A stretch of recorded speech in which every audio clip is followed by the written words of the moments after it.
This is WISN 12 News with election coverage.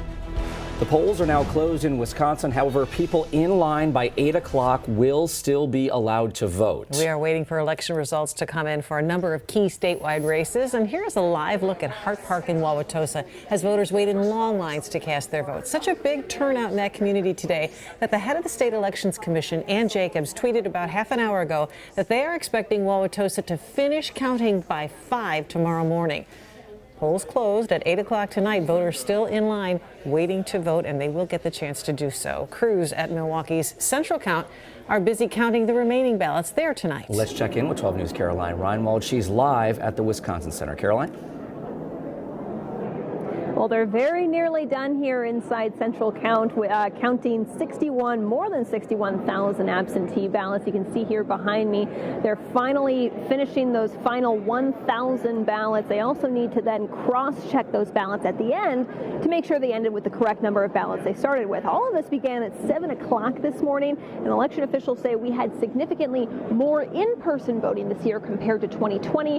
They also had a lot more tabulator machines, and that helped speed up the process of counting here inside Central Count. So down to the wire here with the final 1,000 absentee ballots. Patrick, Joyce. All right, thanks very much, Caroline. Meantime, the race for Wisconsin governor is one of the big races on the ballot tonight. The incumbent, Democrat Tony Evers, is being challenged by Republican Tim Michels. Right now, with an estimated 4% of the votes counted, you see Evers ahead of Michels, 59 to 40%. Evers, of course, seeking a second term. And right now, we want to take a look at the campaigns for both Evers and Michels right now. The Evers campaign is in Madison tonight at the Orpheum. Meanwhile, Michels is at the Italian Community Center in Milwaukee. In the race for U.S. Senate in Wisconsin, Republican incumbent Ron Johnson is being challenged by Lieutenant Governor Mandela Barnes. Johnson wants a third term. With an estimated 4% of the votes counted, you see Barnes ahead of Johnson, 56 to 44%. And that race could decide which party controls the U.S. Senate. And tonight we do have team coverage of the Senate race. 12 News' Hillary Mintz is at Milwaukee's Turner Hall with the Barnes campaign. But we begin with Derek Rose, who's with the Johnson campaign in Neenah. Derek?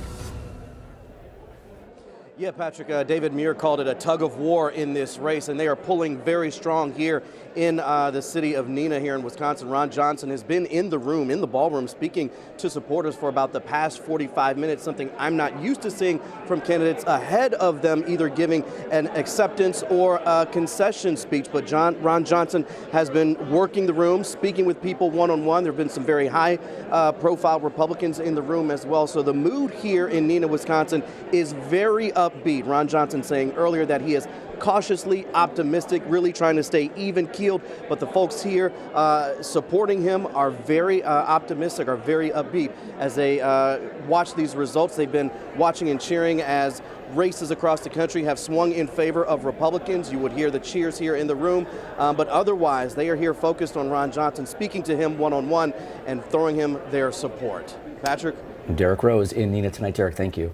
Now let's bring in Hillary Mintz, who is live at the Barnes campaign here in Milwaukee at Turner Hall. Hillary.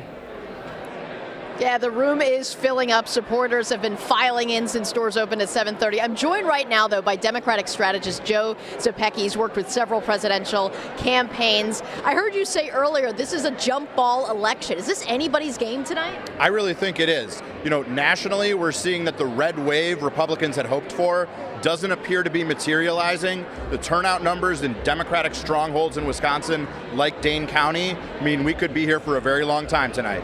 Polls are closed. I heard people were still in line. Yeah, long night. But how critical, how historical could this Senate race if Mandela Barnes can pull this off? Only 11 African Americans have ever been elected to the United States Senate, a truly historic and remarkable feat, particularly given the national political environment. Democrats should not be in these races if you look at history. But like I said, everything I look at is looking like this is a jump ball 50-50 election.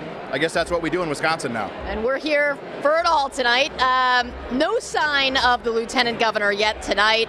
We'll see when he makes an appearance. So we're here at Turner Hall Ballroom. Back to you guys. All right, Hillary, thank you. And we've been talking, Patrick, about the Marquette Law School poll, which said it was going to be 50 to 48% in their estimation, Johnson over Barnes. But that, again, that's within that margin of error. So we'll see Very what close happens. in that polling. Our live election special is coming up tonight at 9 o'clock. You can also stay on top of the latest election results tonight on the 12 News mobile app and WISN.com. For now, we're going to take you back to your regularly scheduled programming.